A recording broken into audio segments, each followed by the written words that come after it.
기도원을 통해서 이스라엘을 미디안의 압제에서 구원하여 주신 이후에 하나님이 기대하시는 가장 바람직한 그림은 이렇게 승리의 여세를 몰아서 온전한 종교개혁을 이루도록 그렇게 이제 기도원이 솔선수범하면서 이스라엘 백성들을 신앙적으로 잘 이끌어가는 겁니다. 승리 이후에 주어진 40년이라는 평화의 시간은 충분히 그렇게 할 수 있는 시간이기도 합니다. 하지만 안타깝게도 미디안과의 전쟁에서 승리한 이후에 보여주는 기드온의 행보는 이런 기대를 완전히 무너뜨리죠. 먼저 신앙적인 면에서는 금으로 에봇을 만들어서 백성들로 하여금 에봇을 음란하게 숭배하게 만들었고, 또 도덕적인 측면에서도 보자면 오늘 본문 30절에 나오는 것처럼 아내를 많이 두는 바람에 아들이 70명이나 되었다고 말하는 걸 통해서 이후에 펼쳐질 비극을 암시합니다. 그래서 지난주 설교를 통해서 우리는 하나님이 주신 성공, 형통, 응답이 독이 되지 않고 끝까지 복이 되도록 잘 살아야 되고, 그렇게 되기 위해서는 늘 말씀 안에 깨어있어 절제하는 삶을 살아야 된다고 말씀을 드렸습니다. 그렇다면 오늘은 이렇게 기도한 기도원이 성공한 뒤에 무절제한 삶을 살았던 것이 구체적으로 미래에 어떤 결과를 가져왔는지를 보도록 하겠습니다. 먼저 종교적인 측면에서 보면 죄악과 징계, 사살을 통한 구원 이후 우상숭배라는 이 악순환의 고리를 끊어내지 못함으로써 종교개혁이 아닌 영적 타락으로 흘러가고 말았습니다. 사실 기드온이 사사가 되자마자 제일 먼저 한 일이 무엇입니까? 바알의 제단을 헐었던 겁니다. 그래서 바알과 다투었다는 뜻의 여룻바알이라는 별명까지 얻게 되었는데, 그 이후에 이제 하나님의 도우심으로 미디안과의 전쟁에서 엄청난 승리를 거둠으로써 미디안의 압제를 벗어난 거 아닙니까? 그렇다면 당연히 바알이 헛된 우상이라는 것을 누구라도 알았을 겁니다. 그래서 적어도 겉으로 보기에는 기드온이 살아있는 동안에는 바알 숭배가 완전히 끝난 것처럼 보이기도 했습니다. 또 실제로 기드온이 살아있는 동안에는 노골적으로는 백성들이 바알을 숭배하지 못했겠죠. 몰래 숨어서 바알을 숭배했을 겁니다. 하지만 기드온이 죽고 나니까 고삐 풀린 망아지처럼 갑자기 폭발적으로 여기저기서 바알을 숭배하는 바알 숭배가 이스라엘 전역으로 퍼져나가고 말았습니다. 33절을 보면 기드온이 이미 죽음에 이스라엘 자손이 돌아서서 바알들을 따라가 음행하였으며 또 바알브릿을 자신들의 신으로 삼고 이렇게 말하고 있지 않습니까? 그러니까 기드온이 죽자마자 기다렸다는 듯이 바알 숭배가 확산이 된 겁니다. 또 이제 이어지는 구장을 보게 되면 세겜 사람들이 전쟁의 위험에서 이제 목숨을 부지하기 위하여 도피한 곳이 엘브릿 신전인데, 이는 엘브릿은 바알브릿의 다른 이름이고 바알브릿은 바알의 또 다른 이름입니다. 그리고 이 바알이 세겜 사람들의 우상이었다는 걸 알 수 있어요. 그렇다면 이렇게 기드온이 통치하던 때 이미 이스라엘 영토 내 그것도 바알을 위한 신전이 멀쩡하게 세워져 있었다는 것은 바알 숭배가 그만큼 만연하고 있었다는 뜻입니다. 여러분, 우상 숭배는 결코 쉽게 근절되지 않습니다. 정말로 끈질겨서 일종의 잡초 같은 생명력을 지니고 있다고 말할 수 있어요. 아무리 제거하고 뽑아내도 얼마나 끈질긴지 도처에서 생겨납니다. 그래서 뿌리째 뽑아내고 완전히 제거하지 않으면 잡초는 금세 자라나서 땅을 다 뒤엎습니다. 또 잡초의 문제는 다른 식물들의 성장을 방해하고 열매를 맺지 못하도록 만듭니다. 그래서 영적인 잡초는 제거해야 되는 거죠. 우리나라도 예전에는 나라 시책으로 무당의 굿 같은 무속행위를 미신이라고 그렇게 하면서 많이 억제해서 이들이 음지로 숨어들은 적이 있는데, 언제부터인가 이런 것들이 민족정기 구현, 전래 풍습, 무형문화재라는 이름으로 드러내놓고 이제 활동하고 있고, 나라 돈으로 이런 일들을 지원하고 있습니다. 심지어는 교회가 세워져 있어도 무당집이 옆에서 버젓이 활동하고 있을 정도입니다. 그만큼 이 우상숭배는 생명력이 끈질깁니다. 또 바퀴벌레와도 비슷해요. 여러분들 바퀴벌레 다들 싫어하시죠? 바퀴벌레는 지구상에서 가장 오래된 곤충 중에 하나일 정도로 생명력이 강한데, 이것들이 보일 때는 잘 안 돌아다닙니다. 불을 켜놓으면 숨어 있다가 불이 꺼지면 숨어있던 곳에서 기어나와 활동하기 시작하죠. 우상 숭배자들의 행태가 바로 이렇습니다. 이 우상 숭배에 대한 이런 이제 강력한 억제가 시행이 되면 음지에 숨어 있어요. 그러다가 그렇게 행했던 사사나 선지자가 죽잖아요. 그러면 때는 이때다 싶어가지고 본격적으로 드러내놓고 우상을 숭배하기 시작합니다. 오늘 본문에도 보시는 것처럼 기드온이 살아있을 때는 숨죽이고 있다가 기드온이 죽으니까 대놓고 바알을 숭배하지 않습니까? 심지어는 이때로부터 수백 년이 흘러간 엘리야 선지자 시대에도 바알 숭배가 이스라엘 전역에 만연하고 있음을 보게 된다면 우리는 정말 우상의 이 끈질김을 과소평가해서는 안 된다는 거죠. 그리고 이런 모습은 비단 기드온 때뿐만이 아니라 사사기 전반을 보시면 사사가 죽고 나면 나타나는 고질적인 병폐, 일종의 악순환의 고리였음을 우리가 알게 됩니다. 그래서 사실 기드온은 자신의 생전에 이런 이스라엘의 가장 고질적인 병폐, 우상숭배와 범죄, 하나님의 징계로 인한 고난, 이방의 압제, 그리고 회개와 부르짖음, 사사를 통한 구원이라는 이런 악순환의 고리를 완전히 끊어내야만 했습니다. 그 중에서도 우상숭배의 뿌리가 되는 바알 숭배만큼은 완전히 제거해야만 했습니다. 그렇게 기드온에게 바알 숭배라는 우상 숭배의 고리를 완전히 끊어낼 수 있는 절호의 기회가 주어졌건만 기드온은 자신의 성공을 즐기느라 이런 것에는 아예 관심도 없었고 결국은 이런 악순환이 고착화되어 훗날 이스라엘의 영적 타락과 멸망까지 가져오는 원인이 되고 말았습니다. 기드온의 실패는 이뿐만이 아닙니다. 신앙적인 측면에서 에봇을 음란하게 숭배하게 만들고 바알 숭배를 근절하지 못했다면 도덕적인 측면에서도 그의 절제되지 않은 삶으로 인하여 훗날 자식들 간의 피비린내 나는 암투와 이로 인해 가문 자체가 몰락하는 비극을 맞이하게 됩니다. 당시 이방의 권력자들이 아내를 열어두는 그런 시대적 관습을 감안한다 할지라도 기드온까지 이방의 권력자들처럼 여러 명의 아내를 두었고 세겜에도 첩이 있었다고 하는 것은 그의 행실이 지나칠 정도로 호화롭고 무절제했다는 사실을 알려주고 있습니다.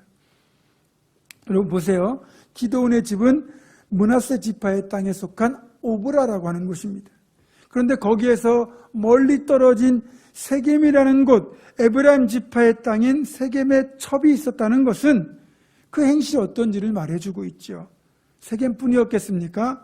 아마도 다른 지역에도 첩이 있었을 가능성이 큽니다.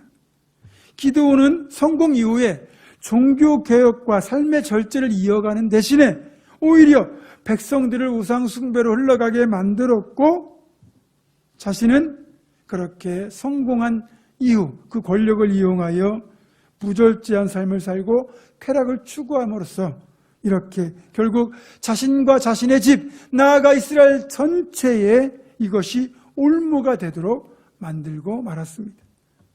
그러니까 기드온에게는 성공이 복이 아니라 독이 되고 만 거죠. 그리고 34절은 이것이 사사기의 고질적인 병폐, 악순환의 전형적인 모습이 되었다는 것을 잘 보여주고 있습니다. 이스라엘 자손이 주위의 모든 원수들의 손에서 자기들을 건져내신 여호와 자기들의 하나님을 기억하지 아니하며 제가 사사기 강의 초반에 사사기를 포함한 이스라엘 역사 전반에 나타나는 사이클을 말씀드린 적이 있어요. 이스라엘 백성들이 하나님을 버리고 우상을 숭배하고 죄악을 행하면 이로 인하여 하나님의 징계가 임하죠. 그래서 이방의 압제를 받게 되면 고난을 겪어요. 그러면 그제야 정신 차리고 하나님께 살려달라고 부르짖죠. 그럼 하나님 그들을 긍휼하게 여기셔서 구원자로 사사를 보내셔서 이들을 구원해 주시는 과정이 계속 반복되고 있어요. 사실 이런 악순환은 광야 40년 동안 비슷한 형태로 반복된 적이 있습니다. 광야에서는 어떤 형태였느냐? 걸핏하면 이제 힘들다고, 배고프다고, 목마르다고, 불평하고 원망을 해요. 그러면 하나님이 이것 때문에, 모세가 이것 때문에 하나님께 기도하고 부르짖죠. 그러면 하나님이 모세의 기도 응답하셔서 이들의 고통, 목마름과 배고픔을 해결해 주시는 그런 일종의 불평의 악순환이었어요. 그런 광야의 불평의 악순환이 가나안 땅에서는 우상 숭배의 악순환으로 그렇게 반복되고 있었습니다. 이런 악순환의 구조가 고착화가 된 거예요. 따라서 이런 불평의 악순환, 우상 숭배라는 악순환의 고리를 기도는 끊어낼 수 있는 절호의 기회를 맞았던 것이고, 따라서 단지 미디안의 압제에서만 이스라엘을 구원한 것만이 아니라 바알을 비롯한 우상을 완전히 제거하고 하나님이 간절히 원하시는 진정한 신앙 공동체, 언약 공동체로 회복을 시켜야 했던 것입니다. 하지만 기도는 악순환의 고리를 끊어내지 못하고 오히려 이걸 더 고착화시켰습니다. 그 결과 이후에 이스라엘 역사를 보면 이런 악습의 악순환이 계속 반복되다가 끝내는 북왕국 이스라엘은 아수르에 의하여 멸망을 하고 그로부터 130년 뒤에 남왕국 유다는 바벨론에 의해서 완전히 멸망을 당하는 종말을 맞이하고 맙니다. 이걸 보면 습관의 힘이 얼마나 무서운지를 새삼 깨닫습니다. 사실 이스라엘 백성들에게는 하나님의 은혜를 잊어버리는 망각의 습관, 죄를 짓는 것이 습관이 되어버렸어요. 하나님의 은혜를 잊는 망각과 거듭 죄악을 행하는 습관의 힘은 정말로 무섭습니다. 그리고 좋지 않은 개념이 이제 우리 안에 형성이 되는 거예요. 우리가 죄를 짓고 징계 가운데 있다 할지라도 회개하고 돌아서면 하나님이 용서하고 회복시켜 주신다는 이 개념은 좋은 것이지만, 바람직한 것이지만 조금만 비틀어서 생각을 해보면 뭐까짓 죄를 짓고 내 마음대로 살다가 징계받으면 그때 회개하고 돌아가면 다 용서해 주니까 그때 가서 징계를 받으면 안 좋고 안 받으면 좋고 징계를 받으면 그때 회개하면 되지 뭐. 이런 식으로 조금 부정적인 안 좋은 식의 개념들이 형성된다는 거예요. 그리고 망각 자체가 다 나쁜 건 아니죠. 우리가 기억하고 싶지 않은 것들 있잖아요. 많이 아팠던 기억, 고통스러웠던 기억, 이런 걸 잊어버리는 망각은 좋은 기억이에요. 좋은 망각이에요. 하지만 하나님께 주셨던 그 교훈들, 깨달았던 교훈을 잊어버리고 하나님의 은혜를 잊어버리고 무엇보다 하나님 자체를 잊어버리는 망각은 아주 나쁜 것이라고 할 수 있습니다. 우리는 은혜를 잊어버리는 것을 배은망덕이라는 말을 써가면서 아주 못된 행실로 치부하지만 정작 우리 자신이 얼마나 배은망덕한 삶을 사는지는 잘 모릅니다. 우리는 늘 하나님을 사랑한다고 말하죠. 하나님 은혜가 감사하다고 말하지만 정작 하나님을 쉽게 배반하고 얼마나 쉽게 불평하는지 모릅니다. 우리도 그렇게 하나님을 잘 망각을 해요. 무엇보다 이런 배은망덕한 망각이나 우상 숭배와 죄악을 행하는 나쁜 습관이 한번 몸에 배어버리면 이를 극복한다는 것이 여간 어려운 것이 아니라는 거죠. 이상하리 마치 좋은 습관은 몸에 잘 배지 않아요. 하지만 나쁜 습관은 왜 그리 몸에 잘 배는지 여러분도 경험해봐서 아시지 않습니까? 작심삼일이라는 말처럼 좋은 습관을 들이기가 굉장히 어렵다는 이 상황을 우리가 잘 알고 있는데, 그래서 애초에 좋지 않은 습관이 생기지 않도록 철저히 조심하고 그리고 좋은 습관이 생기도록 무지무지 노력을 해야 돼요. 그리고 습관이 한번 우리 몸에 배면 그것은요 우리의 의지를 지배할 정도로 아주 강력한 힘을 발휘합니다. 그래서 우리가 일반적으로 습관적으로 행한다고 말할 때는 그 일에 대한 날카로운 감각이 무뎌진 것을 뜻하는 부정적인 의미일 때가 많아요. 그래도 습관이 들었다는 거잖아요. 안 좋은 습관은요 한동안 끊고 있어도 다시 시작하면 너무나 익숙하게 되살아납니다. 그리고 어떤 경우는 오래 해왔다고 해서 습관이 되지 않기 때문에 죽는 날까지 자신의 본성과 싸우고 또 싸우면서 매일매일 행해야 되는 것도 있습니다. 특별히 영적인 면에서는 더 그렇습니다.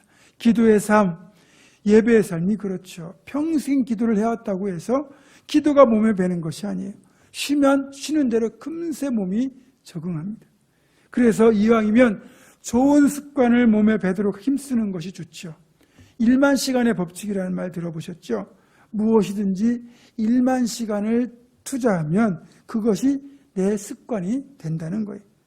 우리 신앙인들에게는 선하고 복된 습관이 몸에 배도록 노력해야 될 의무가 있습니다. 섬김의 습관, 기도의 습관, 예배의 습관이 우리를 살리는 원동력이기 때문입니다. 우리가 정말로 성공적인 신앙생활, 건강하고도 거룩하고 복된 삶을 살아내기 위해서는 선하고 좋은 습관, 이런 것들이 계속 긍정적인 과정으로 선순환이 되는 삶의 방식을 살아내야 합니다. 문제는 이게 잘 안 된다는 거죠. 오죽하면 바울 사도조차도 이런 부정적인 습관의 고리를 끊기가 얼마나 어려웠던지 이렇게 탄식할 정도였습니다.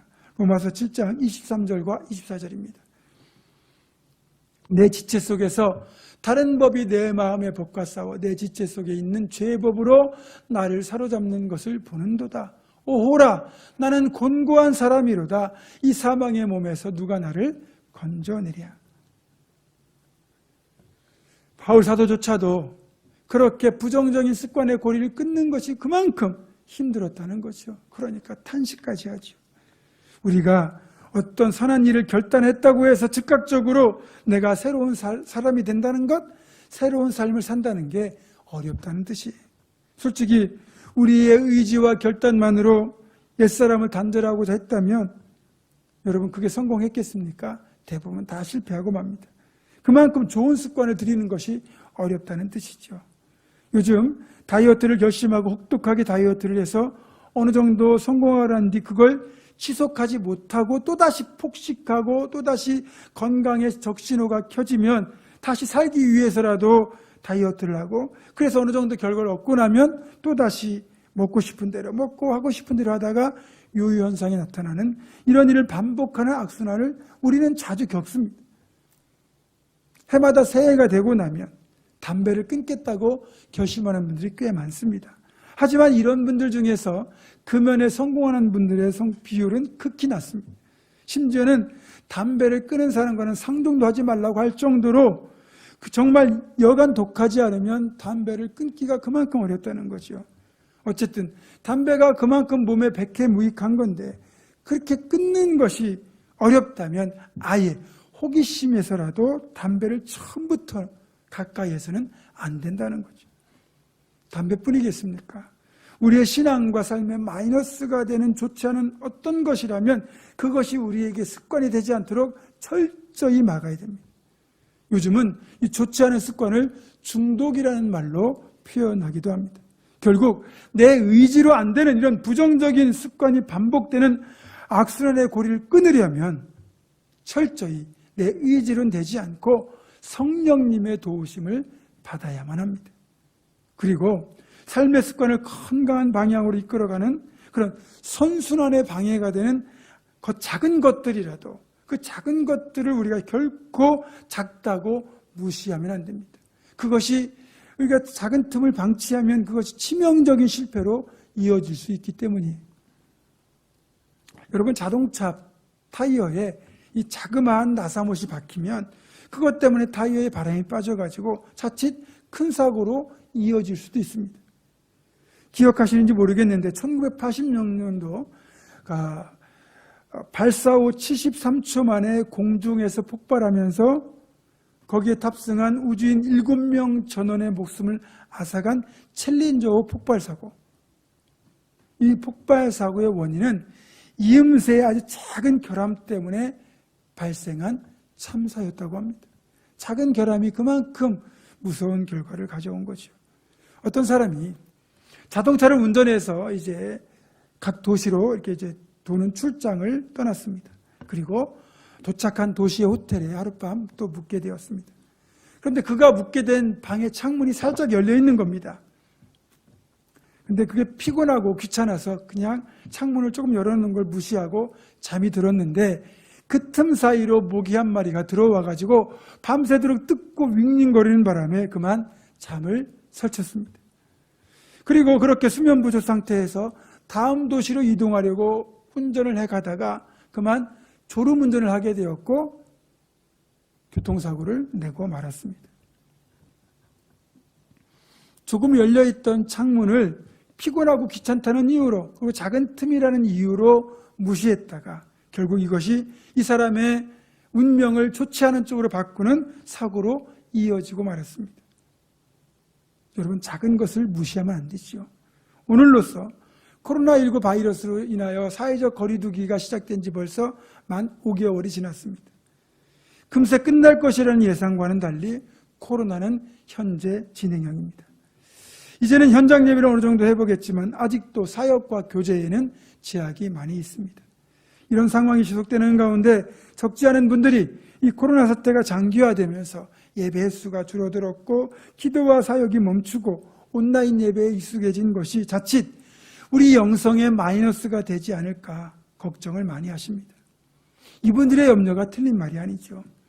우리의 영혼은 본성상 조금만 편리하고 안전하면 그것들을 추구할 가능성이 큽니다. 그래서 안전하다는 이유로 온라인 예배를 드리고 사역과 모임을 중단한 것을 당연한 것처럼 받아들이게 되면 그리고 그렇게 지내다 보면 나도 모르게 내 영혼이 잠들거나 서서히 죽어갈 수도 있다는 것을 우리가 잊어서는 안 됩니다.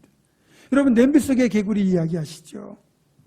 살아있는 개구리를 잡아서 뜨거운 물에 던지면 깜짝 놀라서 냄비를 뛰쳐나갑니다.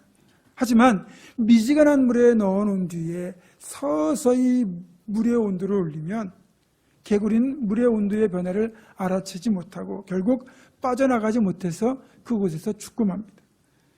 우리가 처음에 예배를 중단할 때만 해도 이렇게 되면 큰일이 날 것 같았는데 이제는 너무나 익숙해져 있습니다. 물론 교회학교 예배와 수요 저녁 예배와 새벽 기도회까지 해보겠지만 예전만큼의 참석은 이루어지지 않고 있습니다. 코로나 때문에 조심하는 것은 알지만 자칫 이것이 습관이 될까 봐 염려가 되지 않을 수 없습니다. 쇳물을 뽑아내는 제철소에서는 긴 명절, 긴 연휴에도 일제 휴가를 떠나는 여름철 휴가철에도 공장은 쉴망정 용광로의 불은 끄지 않습니다. 용광로 불이 한번 꺼지면 그것을 다시 가동하기 위해서는 몇 배의 에너지를 더 투입해야 된다고 합니다. 따라서 조금은 더 유지비가 들어간다 할지라도 용광로의 불을 계속해서 유지하는 것이 훨씬 더 효율적이고 경제적이라고 합니다. 한번 영적으로 무뎌지고 무너진 그리고 타락한 신앙을 제대로 회복하려면 이전보다 몇 배의 노력, 에너지가 필요합니다. 악순환의 고리를 끊고 선순환은 계속해서 지켜내야 되는 이유가 여기에 있는 거죠. 그래서 가능하면 기도를 쉬면 안 되는 것이고 예배를 쉬면 안 되는 것이고 사역을 멈추면 안 되는 것입니다. 그리고 악순환 대신에 선순환을 시작하는 것이 처음에는 어렵지만 조금만 더 우리가 기도와 묵상, 예배에 힘쓰면 그것이 우리로 하여금 건강한 신앙인의 삶을 지속하도록 도와주게 됩니다. 자전거를 출발하려고 하면 처음에는 힘을 많이 주어야 돼요. 하지만 자전거가 일단 굴러가기 시작하면 그때부터는 조금만 힘을 주어도 넘어지지 않고 잘 굴러가게 됩니다. 마찬가지 이치죠. 우리가 조금만 더 영성에 힘쓰면 기도와 묵상과 예배에 힘쓰면 우리의 신앙은 건강한 방향으로 선순환이 될 수 있습니다. 사랑하는 성도 여러분, 우리의 신앙과 삶의 습관처럼 되어 있는 부정적인 것들이 악순환이 되지 않도록 과감히 끊어내기를 바랍니다. 그리고 이제는 예배와 기도와 묵상이 거룩하고 복된 삶으로 이어지는 건강한 선순환이 여러분의 삶의 습관이 되어 끝까지 복되게 승리하시기를 주님의 이름으로 축원합니다. 기도하겠습니다. 거룩하신 아버지 하나님, 코로나로 인한 신앙생활의 제약 속에서도 건강한 삶의 습관, 거룩한 신앙의 습관을 만들어 영적인 선순환을 이루며 살아가는 우리 모두가 되게 하여 주시옵소서. 주 예수 그리스도의 이름으로 기도드립니다. 아멘.